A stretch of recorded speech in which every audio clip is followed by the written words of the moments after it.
أنفسنا ومن سيئات أعمالنا من يهده الله فلا مضل له ومن يضلل فلا هادي له وأشهد أن لا إله إلا الله وحده لا شريك له وأشهد أن محمدا عبده ورسوله صلى الله عليه وعلى آله وأصحابه ومن تبعهم بإحسان إلى يوم الدين. أما بعد السلام عليكم ورحمة الله وبركاته. Mana godiya ga Allah subhanahu wa ta'ala madaukakin sarki wanda ya haɗa mu da ku a wannan gari na Jajeri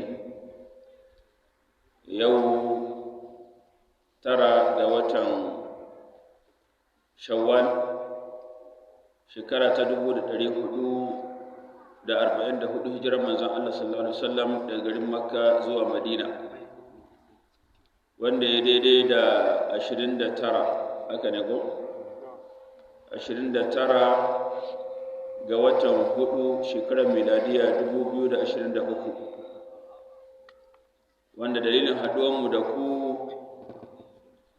wa'azi ne na walima ko taro ne na walima na wasu 'yan uwa musulmai mazamna wannan garin na Jajeri da Allah subhanahu wataala ya arzuta da aure su ne Malam Ari da kuma Malam Yusuf wanda muke fata Allah subhanahu wataala ya sa albarka a cikin wannan auren ko waɗannan auren kamar yadda malam ya yi bayani Allah ya sakanta wa malam da alheri. Akwai addu'a da ake wa ma'aurata da haka ni ma zan musu.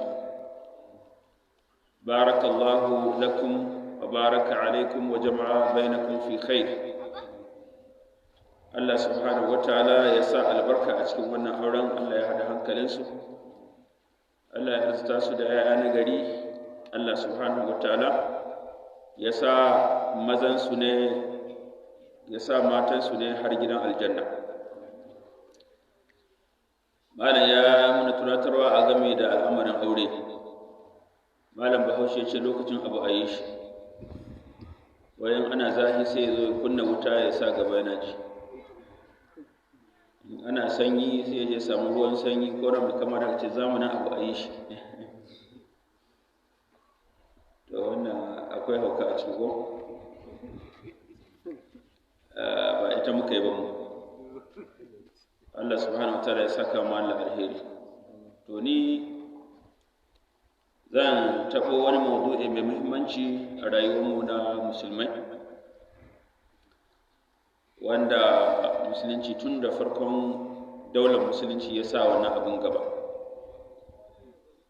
Wannan abu shine haɗin kan musulmai. Haɗin kan musulmai wanda haɗin kan musulmai abu ne mai tsada a musulunci wanda musulunci tun a farko ya yi ƙoƙarin bunƙasa shi a tsakanin 'yan uwa musulmai tun ma lokacin ba su da daula aka hore su cewa su haɗa kansu har ma lokacin da suka samu daula aka umarce su, Allah ya umarce su, annabi ya umarce su, annabi kuma ya aikace dan saboda wannan umarni na Allah subhanahu wataala bayi su san yadda za su yi koyi da shi saboda annabi jakada ne na Allah subhanahu wataala wanda ya zo da saƙon addini wanda rayuwarsa gaba ɗaya yayi da saboda ya karantar da mutane addini. Wannan shine maksudin zuwan annabi sallallahu alaihi wasallam. To a cikin rayuwarsa yayi fafutuka matuƙa da saboda ya haɗa kan musulmai kuma ya nuna cewa haɗin kan musulmai ɗin yana da muhimmanci wanda a yanzu a duniyar musulmai muka rasa. Yanzu haka a wata ƙasa mai dogon tarihi na musulunci a wannan nahiyar mu ta Afirka, Sudan kenan, ana fafatawa tsakanin gungu guda biyu, ba tsakanin musulmai da Kirista ba tsakanin musulmai da maguzawa ba, a tsakanin musulmai da musulmai. Jagoran ɓangare guda musulmi ne, shi ma jagoran ɓangare guda musulmi ne, sun ɗauki bindiga suna kashe juna. Sai ka tambaya menene matsala? Musulunci ne ya samu matsala? Suna yaƙin juna ne don saboda ɗaya daga ciki yaƙi musulunci? A'a, kawai suna yaƙan juna ne don su samu mulki,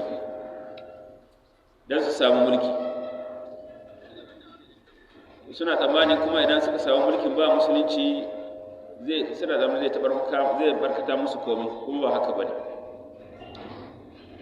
Wannan kafin nan ya faru a Libya, wanda har yanzu akwai burbudinsa, haka a Tunisia, haka a Syria, haka a Iraki, a ƙasashen musulmai duka wannan abin ya faru, wanda kuma Yahudawa suke bayan wannan abu, da Yahudawa da wanda suke ra'ayinsu, wanda ba sa so su ga musulmai hakansu ya haɗu, wanda suke bin ƙa'idan farrik tasud,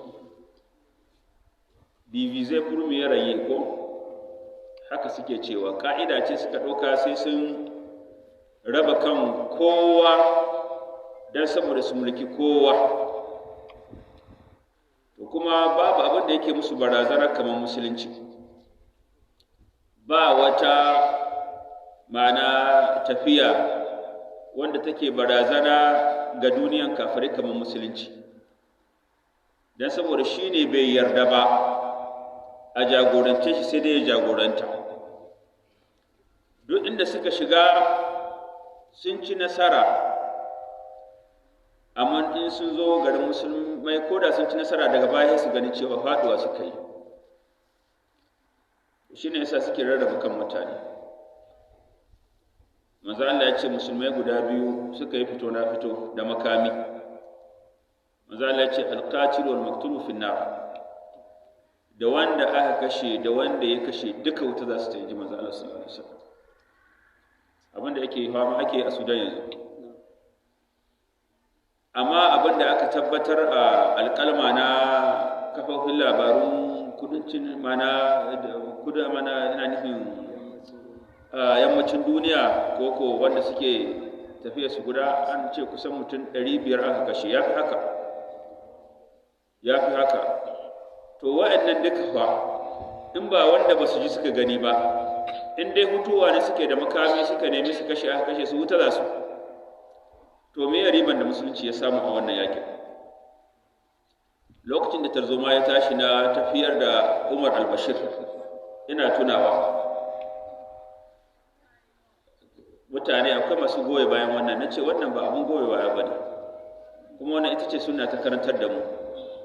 Duk tarzoma a garin musulunci da shugaba musulmi haramun ne, da haka tafiyar sunna take haramta zanga-zanga.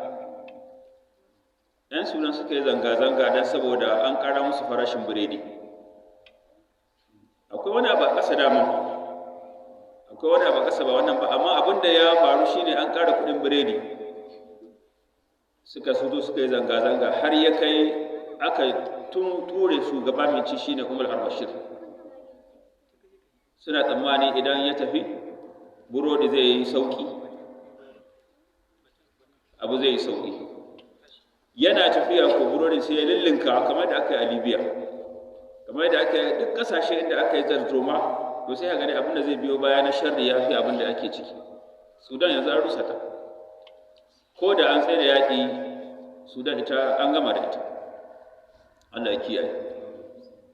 To haɗin kan musulmai abu ne wanda musulunci yake nema ‘yan uwa. Ya zama dole musulmai duk inda suke su tattaru su haɗa kansu akan gaskiya. Mu gane, ba su haɗa baki ba, su haɗa kai. Don haɗin baki ya sha bamban da haɗin kai ko? Duk da ka ji an ce an haɗa baki to wata ƙumbiya ce, wata munaƙisa ce. Amma a haɗa kai, to za a haɗa kai ne akan manufa, don bai yiwu a haɗa kai ba akan manufa ɗaya ba. Bai yiwu a haɗa kai ba akan manufa ɗaya ba. To manufan nan kuma wanda Allah subhanahu wataala ya ce mu haɗa kai, ya ce da mu, ya ce wa'tasimu bihablillahi jami'a. Ku yi kamu da igiyan Allah gaba ɗayan ku, Allah ya ce wala tafarraqu, kada ku bambanta. haɗin kai da ake nawa musulmai su yi su zo su haɗa kansu akan gaskiya, akan Qur'ani, akan sunnan manzon Allah sallallahu alaihi wasallam. Shi zai haɗa su. Allah ya ce, annabi ya ce sallallahu alaihi wasallam. To shi kuma yin wannan abun ba wai wani abu bane na mustahabi, in mun yi muna da lada, in muka bari babu laifi, ba haka bane. A wajibi ne, kamar wajibin sallah misali, kamar wajibin zakka. Usulubin da Allah subhanahu wataala ya umarni a haɗa kai shine ya umarni cewa a yi sallah. Wa aqimu salata umarni ne ko aqimu fi'lu amr ne, ma'ana umarni ne Allah ya bada a yi sallah. To umarni ne kuma wa atasimu yace a haɗa kai, dan shi ne laifi ne a duk lokacin da aka samu musulmai suka yi sanadiyyar rabuwan kansu, laifi ne suka yi wa Allah. Kamar laifi ne in sun bar sallah ba su yi ba, za a kama su da laifi. Duk wanda yake da iko, yake da dama na ya kawo gudunmuwansa a haɗa kai, ya zama wajibi ya yi wannan. Duk kuma wanda dalilin shi ma magana ne, in ma aiki ne, ya kawo sanadiyyar rabuwan kan musulmai, kuma babban sabo ne a wurin Allah subhanahu wa ta'ala. Bayan da cikin manyan sabo raba kan mutane. Don haka haɗa kai yake da muhimmanci. Manzo Allah sallallahu alaihi wasallam lokacin da ya tafi Madina, ya tarda wasu gungu guda biyu a garin Madina wanda sun yi shekara 100 suna yaƙi tsakaninsu, suna gaba tsakaninsu, suna fitina tsakaninsu. Ina kabilan Aus da Khazraj su ne masu zama a Madina dama, su ne mazaunan Madina. Kabiloli manya-manya da suke Madina su ne Aus da Khazraj. Kamar tana yiwa kabiloli manya-manya da suke zama a garin Jajeri su ne bare-bare da Hausawa ko da Fulani masani. Akwai dai biyu wanda su sun fi rinjaye ko a ina ne haka dama. To Hausa da Khazraj su suke zama a garin Madina, amma yaƙi suke yi a rayuwarsu, wajen shekara 100 suke suna yaƙi. Kuma inda ka tono a ƙarshe za ka gani abin ma bai kai ya kawo ba. To da yake suna kewaye da Yahudawa, akwai Yahudawa gungu uku wanda suke kewaye da Madina. Akwai Yahudawan Banu Quraiza, akwai Yahudawan Banu Kainuka, akwai Yahudawan Banu Nadir. Tana yiwa mai tambaya ya tambaya, me yake Yahudawa yake Larabawa? Abinda malaman tarihi suke cewa, Yahudawa dama sun karanta a cikin littafinsu a Taura, sun karanta siffofin manzon Allah, don haka Allah ya ce mai ya'rifunahu kama ya'rifuna abna'ahum. Sun san annabi kamar da suka san ɗiyansu. Haka Allah ya ce. To a cikin littafinsu sun karanta hatta inda annabi zai rayu. Hatta garin da annabi sallallahu alaihi wasallam zai rayu sai da aka yi bayani cikin littafin su. To shine suka yanku daga can inda suka zamanin su Qudus, sai suka shiga duniya suna neman inda annabin nan zai zo. Da suka zo yankin Madina sai suka gani nan ya dace da inda annabin ƙarshen zamani zai zo. Sai suka yi da zangon su anan. Wasu suka je yankin Quraiza din, Banu Quraiza, Banu Nadir, mana Banu Quraiza suka je inda suke zamne, Banu Nadir suka je Khaybar, haka suka rarrabu. To da yake su dama ba Yahudawan yau ba, dama ko Yahudawan da dama fitinanu ne. Qur'ani ya ba mu labari. Sai suka yi amfani da rabuwan kan da yake tsakanin Aus da Khazraj dan su ci karensu ba babbaka. Suka ƙi a samu sulhu da yarjejeniya na zaman lafiya tsakanin waɗannan, dan in suna faɗa to su Yahudawa za su mori wannan faɗan, kamar yadda ake yi a duniya. Waɗanda ake a Sudan, waye ne zai ci riba? Turawa ne. Faɗan da aka yi a Libya waye ci riba? Turawa ne. Kada ka yi tsammani wani arzikin Libya da ake tonowa da ya tsaya, bai tsaya ba. Lokacin da ake yaƙi, yankin da ake da arzikin sojawa suka jirge, ba a taɓa tsaye da tono mai ba, kullum ana tonawa. Ana yin ina da shi, ana yin Turai. haka Iraq, duk inda aka zo to wannan shi ne. Wannan kuma shi ne yasa ko da a ƙasashen mu ba sa so mu gane komai ko dan su suke tono arzikin mu, su suke cin abinsu, mu sai da su dunguya mana. Shine mutum ya zo gidanka ya shiga mangazanka ya ɗauko shinkafanka ya ɗauko kayan miyanka ya zo ya yi dahuwa, in ya dafa sai ya kwashe sai ya bar ma kwano ɗaya ya tafi da kai da iyalanka kwano ɗaya ku je ku karanta. In ya kai kwano ɗaya, haka ne ake mana yanzu, haka ake mana. To haka suke a garin Madina suka kawo wannan matsalar, suka hana aya. To sai zuwa manzon Allah sallallahu alaihi wasallam sai ya zo ya hada kansu. Dama da suka ji manzon Allah sallallahu alaihi wasallam yana zuwa, bayan sun amince za su ba annabi kariya, manzon Allah ya zo ya sauka, dalilin shi sai wani ɗinsu ya haɗu, kansu ya haɗu. Dan saboda manzon Allah abin da ya fara, kamar da malaman tarihi suke cewa da ya zo Madina, abu na farko masallaci ne ya gina, don ka san muhimmancin masallaci a cikin al'umma. Manzo Allah sallallahu alaihi wasallam sai aka gina masallaci. Masallacin nan a wancan lokaci ita ce jami'a. In nace jami'a dauki duk kamar makarantu wanda suke kasan jami'a, primary, secondary, zuwa jami'a, don ana ake karantarwa.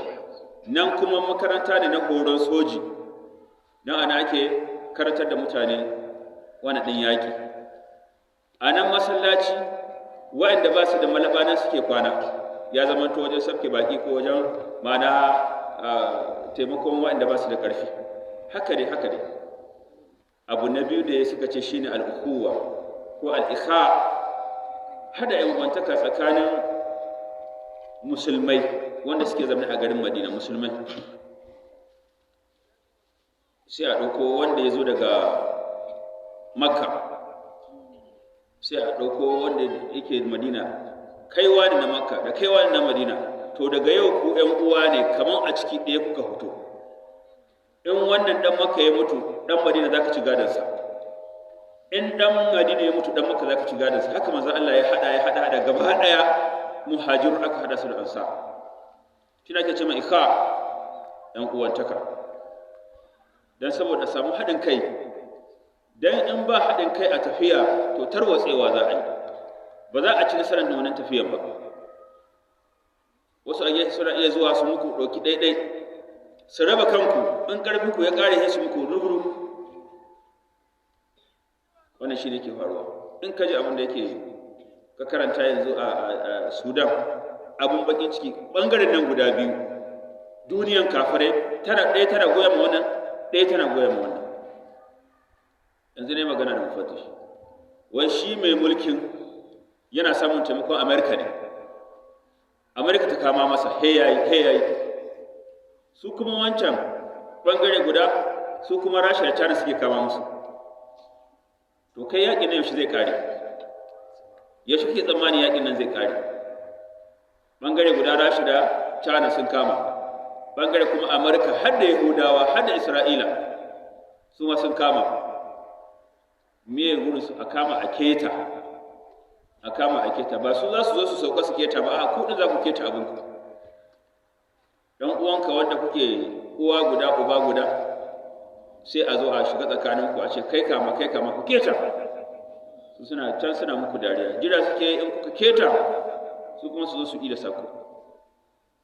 To sai manzo Allah sallallahu alaihi wasallam ya hada wannan ƴan uwantaka. Abin mamaki inda za ka karanta wannan abin, za ka ga ƴan uwantaka ne da ya tasiri, yana daga cikin mana abin da ya sa daular musulunci aka rinka jin tsoronta a wancan lokaci. Dan ba ka shaye ka ɗauki alwashi da sunan ɗan uwanka musulmi. Abdurrahman bin Auf, Allah ya ƙara masa yarda, aka gama shi da al'ansar a Sa'ad. Manzo Allah ya ce to kai yanzu ɗan uwa ne. Da ya ji haka sai ya kama hannunsa, ya samu ɗan uwa. Babu abin da ya haɗa su da musulunci. Lallai Larabawa ne, amma shi mazaunin Makka ne, kuma ɗan hijira ne. Shi kuma wannan mazaunin Madina ne, gidansu aka zo. Sai ya kama hannun Abdurrahman bin Auf, suka tafi gidansa kenan. To ka gani ina da gona guda biyu, za ka zaɓi ɗaya wanda kake so za ka noma. Gidana da kake gani wannan zan raba biyu, ɓangaren da kake so ka ɗauka. Ina da mata guda biyu, za ka je ka duba wanda ka fi so ka ce ita kake so in sake ta ta yi da kawo. Haka suka yi. Abdurrahman bin Auf da ya buɗi baki, ce Allah ya sa ma albarka a cikin dukiyanka, Allah ya sa albarka a cikin iyalanka, nuna mun hanyar kasuwa. Kasan sahabbai ba ƴan maula ba ne. In kamar ni ne ko kai ba mu samu gagashe ba, in kowa sai ya duba wani, in mai noma ne ya ce to gona mu ce gona, ina ne hanyar gona? Gidan sai ka duba ina ne tudu da gangare, ina ne dai abin da hadda zari. Amma tan ma sai ka duba irin malin da ya ce din. To bai haka ba wallahi, cewa ya nuna mai hanyar kasuwa. Kawai sai ya je fada kasuwa, ka san kuma kasuwa akwai albarka. Ya je yana sayarwa, sai kawai manzo Allah sallallahu alaihi wasallam wata rana sai ga gaban hannunsa akwai alamun wani jajaja kamar ya sa lalle a hannunsa. Sai ya tambaye shi, ya ce aure kai ne? Ya ce aure ne ya manzo Allah, aure ne. Wai da ya zo ba shi da komai din nan, har ya haɗa lokaci kankane har ya yi aure.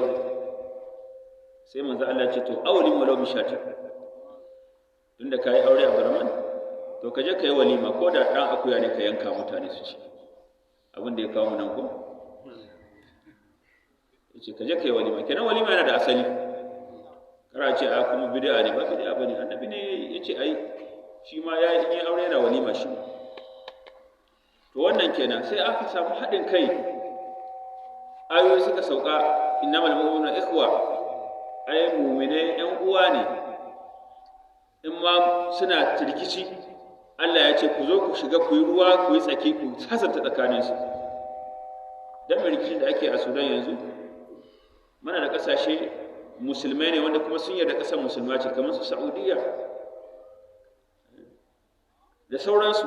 A zo mana a sasanta. Abin bakin ciki na ji wai har wata ƙasa daga cikin ƙasashe makwatan Sudan ɗin musulma ce, ita ma ta zo ta sa kanta yaƙin dan saboda tana da maslaha, akwai inda take so ita ma ta samu nata rabo.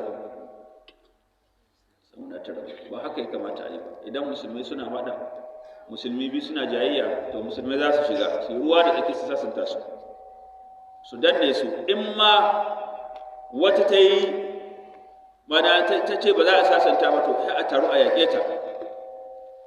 In ta'ifatani minal mu'minina iqtatalu fa aslihu bainahuma. In bangare guda biyu na musulmai suna rikici, Allah ya ce ku sasanta tsakaninsu. Fa in bagat ihdahuma al-ukhra fa qatilu allati tabghi hatta tafiya ila amrillah. In akwai ɗaya wanda ta ce ita ba ta son sulhu, ita ba za ta yi sulhu ba, ta nuna zalunci, to Allah ya ce ku taru ku yaƙe ta, ku lallasa ta ita komo hanya. Dan saboda haɗin kan musulmai abu ne mai tsada wanda ba a so a yi wasa da shi. Don haka he musulmi ya gane cewa haɗin kai mana wajibi ne, dole ne musulmai su yi haɗin kai. In ba su yi ba sun yi laifi, sai dai kowa na nashi kaso na laifi. Da mai bi da wanda ake bi duka suna laifi. Tun da mai wanda ake bi in ba ya samu magoya baya ba da ba zai yi ba. Duk kuka zo kuka bar bayan shi ɗaya ba zai je haukansa ba. Kamar sai a ruha masa baya, an ce sai kayi sai a je gaba ɗaya mana a keta al'umma. Ka duba yanzu ƙasanmu, wallahi ba mu da haɗin kai ne musulmai. Da bai kamata ba a Nijar a ce ba a dokan Ƙur'ani, bai kamata ba a Nijar a ce ba a doka da Ƙur'ani. Idan aka yi laifi a kotunmu, bai kamata ba a mana shari'a da dokan Faransa. Haɗin kai ne ba mu da, kuma akwai jahilci da ke tattare da mu. kusa-kusan nan babu ƙasa kamar Nijar ɓangaren musulmai a ce kashi 100 ba ɗaya musulmai, sai Nijar a kusa-kusan nan duk makwatan babu wanda suke da wannan tagomashi. Dama ƙasashen Larabawa, amma su ma suna da kaso na Kirista wanda bai kasa da namu ba. To amma duk da haka rashin haɗin kanmu shi ne ke kawo na wannan. Kuma wani lokaci za a yi amfani da wannan ɗin ma don saboda a raba kanmu, wancan ƙa'ida da muka ce farrik tasud. Kaga za a kawo muku wani tsari da ake cewa demokrasiya. A zo ɗa da uba a gida suna jayayya, shi yana farti kaza, shi yana farti kaza.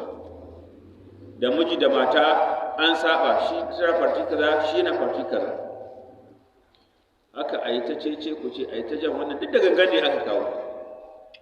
Kada a yi tsammani da gangan ne, su wanda yake gyara su ba haka suke ba.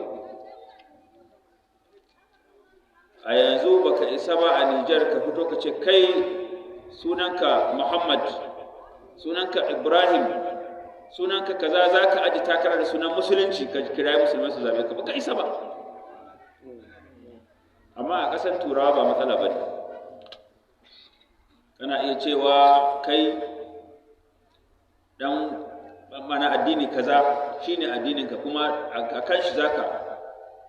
Almaniya, Jamus kenan, farti wanda take jagorantar Jamus wani shekaru aru farti ce ta Kirista, haka ma sunanta farti na Kiristoci wannan. To amma baka isa ba, kana yanzu a kwabe ka, za a ce ka kawo bid'a, kai kayi samu, ana iya kama ka a rihe ka. Waye ne zai ce baka daidai ba? Wani ne mai suna ba mamaki Umar ko Abubakar ko mai suna Muhammad ko Abdullahi, shi zai zo ya tsaya ce abin da kai nan sabon Allah ne. Ana ba sabon ma ka saba doka, ka saba constitution, kama aje a rihe. To ƴan uwa, duk abin da ya kai mu wannan shine rashin haɗin kai ne. Mu gane cewa haɗin kai na musulmai abu ne wajibi wanda ya kamata musulmai su yi aiki tukuru don saboda a same shi. Ta rayuwa muna jajiri ko muna magana al'ummar musulmai gaba ɗaya. A'a, ai al'ummar musulmai ɗin mu ma wani ɓangare ne daga cikinsa. Kada mu raina kanmu, kuma daga mu ya kamata mu fara. Shi dama duk wani abu da aka ce na wajibi, to na farko kai ɗin ka fara. Muna hankoron cewa a mana shari'a a ƙasarmu, muna hankoron kaza, malamai suka ce a'a, mu da kanmu, mu ma kanmu, mana mu yin ga hukunci da Qur'ani da kanmu, in ya so sai mu nema amana, mana mu kiyaye dokokin Allah subhanahu wataala, mu bar wani abin da Allah subhanahu wataala ya hana, mu bar son zuciya. Ni na bari, kai ka bari, wancan ya bari. In maganan shan giya haramun ne, haka ne? A ƙasarmu ba ana sha ba, ana kasuwancin giya, babu wani doka da ta hana kasuwancin giya. To yanzu musulman nan da su ne suke sha, sun bar sha, ina da aka giya. Kun taɓa gani a jajari wani mahauci ya baza naman alade? A Nijar dai ban gani ba, na san ana yi wani wuri a ɓoye, amma dai a zahiri ban taɓa ganin mahauci naman alade ba. Me yasa ba a yi? Don ba mai saya ne. Inda akwai mai saya da an yi. To gaba ɗaya sai muka bari, sai abin ya zama babu shi. To sauran abubuwan nan ma haka ne. Inda musulmai za su kare kansu su bar zina, to ba a samu zinata. Za su kare kansu su bar sata, kenan mu tabbatar da shari'a a kanmu, in ya so mu nema a tabbatar muna a ƙasarmu. Wani lokaci haka ake irin wannan wa'azin, a mana shari'a, a mun musulmai ne, a mana shari'a. Baya yiwuwa a wannan lokaci, dole sai an faɗakar da mutane. Don ko kuri'a za a yi, a hoto amma mutane bayani gashi abin da ake ciki. Wi da non, ba shi bane ake yi? Kun yarda ba ku yarda ba. Waɗanda suke so a yi shari'a musulunci, to wi su zaɓa, wanda ba su ce su ce no, kuma a laɓe a wannan ɗan ɗakin da za ka je ka kaɗa, kuma tsammani wi zai ci. yana da wuya don saboda dokar musulunci shine idan mutum ya sata a yanke hannu, kuma sata ba wai wanda ake yi ba dan kaza anguwanku a ce barawo ya sace, dan akuyan makwatanku a ce ya sace, ba anan ya tsaya ba. Inda za a samu wani mai matsayi, minista ne kaza ne zai sata, shi ma za a cire masa. Idan mutum ya yi shaya giya a mashi bulala, taramal ma kuma giya ne. Ana ba mu labarin 'yan siyasa mu in sun zo siyasa taramal suke sha suna riga daji. Wallahi haka aka ce. Kuma wanda suke tahiya da su suke ba labari. Wani mai neman takarar da fite sai ya gunguje yake fita. Subhanallah. Zina,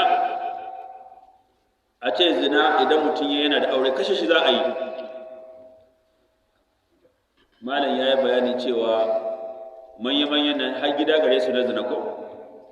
To ina za a samu wuri a wannan halin? Ba za a samu ba. Ko an samu za a yi magudi. Za a yi argizon ƙuri'u, a juya abin a ce a nan ne ya ci ba wuri. Don saboda al'umma ba su shirya ba game da wannan. Shi ne nake magana cewa ashe irin wannan abubuwan daga kanmu za mu fara. Zan ɗauki alwashi a rayuwana ba zan yi wani abin da zai zamanto cutarwa ga musulmi ba. Da alhamdulillah duk inda ka ga gari za ka samu akwai masallaci. Lokacin masallatai na juma'a ko musulmai su suke jagorantar abu. To sai zamanto a tafiyar nan kowa ya tabbata ya sa kansa cewa ba zai zamanto sanadiyya ba na warewar jama'a. Ya gane cewa abin da zan faɗi zan yi a aikace ko abin da zan yi buɗe baki in faɗi in dai zai kawo rabuwan wani da wani a da sunan musulunci haramu ne ta ya guje shi. Dole sai mun auna maganar mu. Don saboda a musulunci bai bambanta tsakanin launi ba. Don haka idan ka duba wanda suke kewaye da Annabi sallallahu alaihi wasallam ba larabawa bane kaɗai, ba ƙurayshawa bane kaɗai, shi ba ƙurayshi ne. Kuma ƙurayshawa su ne a ƙabilar larabawa wanda suka fi kowace ƙabila daraja. Ƙurayshawa kahin ma zuwan annabi ba ana ji da su, da annabi ya zo ya zama ƙurayshi kuma abin ya fi ƙarfi.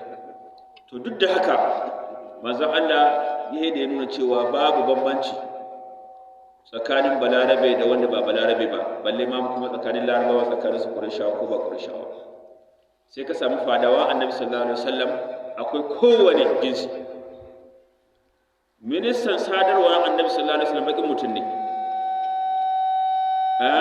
Minister de la communication. Kiran sallah ba shi bane sadarwa?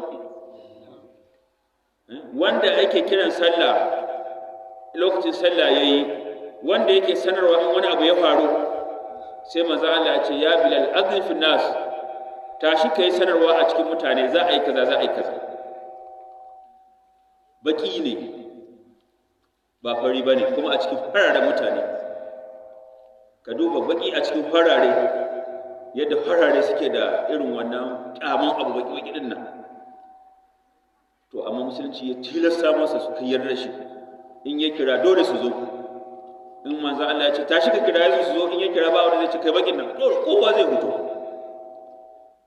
Abin da ake rawaitowa ya dan faru na kuskure shine wata rana Abu Dharr ya so ya ga ma Bilal magana,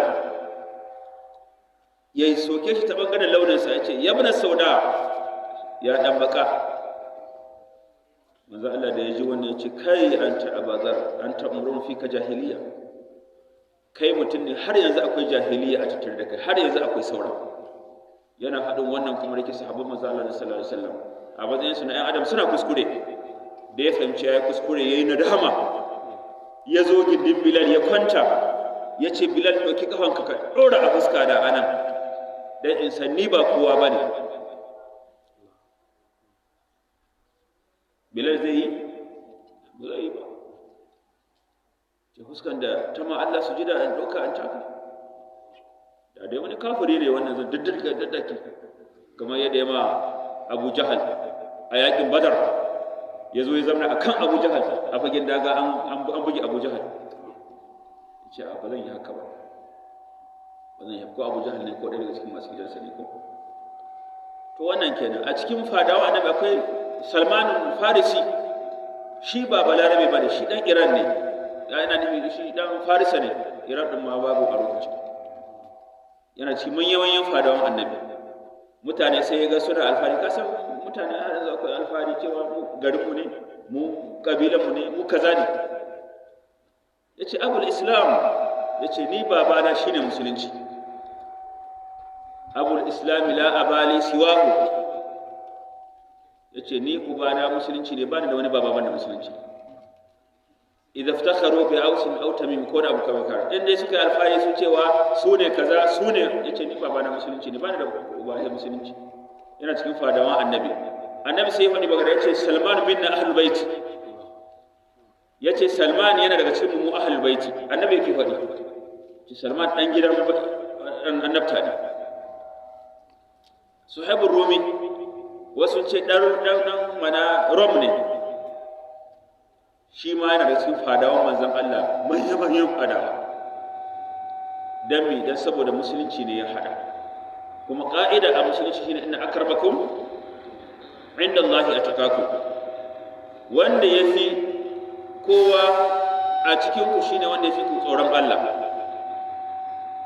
Dan haka sai mu kiyaye wannan, mu san ce mu rinka auna mana aikin da muke, mu auna fadin da muke yi a cikin tafiya. Kada ya zama to ni sanadiyan aka musulmai suka raba kansu.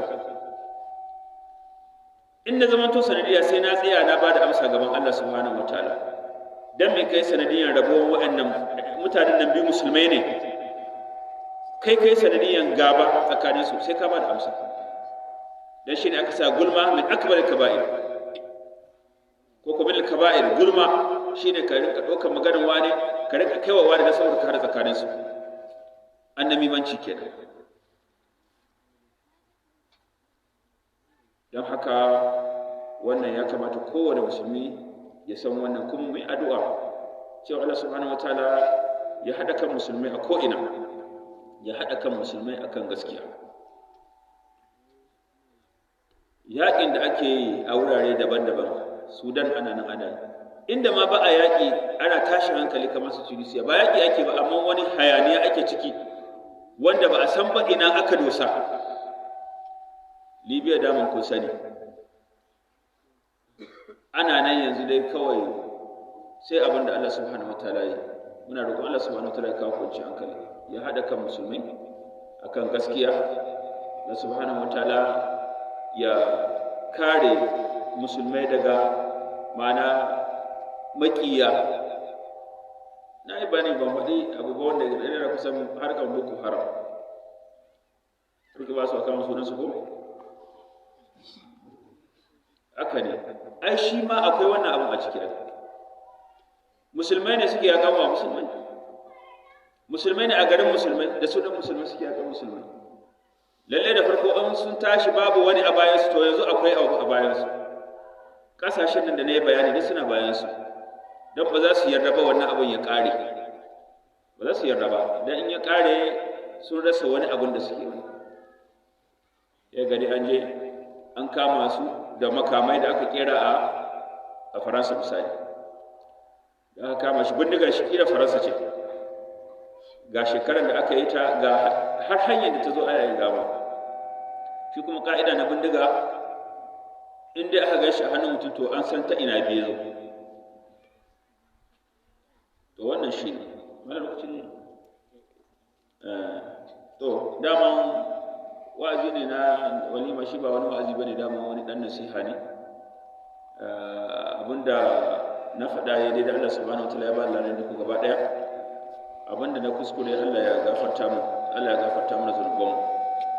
Za mu ƙara addu'a ta alheri ga wannan auren, Allah subhanahu wataala ya haɗa hankalinsu, Allah ya ba su zuriya ta gari. Akwai wanda suke buƙatar aure, amma wanda ba su da shi kwata-kwata suna neman yi, Allah subhanahu wataala ya buɗe musu hanya. Akwai wanda suna da wani ɗaya gare shi yana neman na biyu, wani biyu gare shi na neman na uku, wani na uku ne yana neman na hudu. To Allah subhanahu wataala ya ba su hanya ne, ko da mata ba sa so, walau kariha mata ba su son wannan, musamman da su suke cikin gidan. To wannan ba kuma wannan tabi'an ku ne ku iya, amma kuma musulunci ne ya ce a yi fankihu ma qaba lakum minan nisa'i masana wasu la sawaba. Allah subhanahu wataala ya samu dace. Dan bayani malam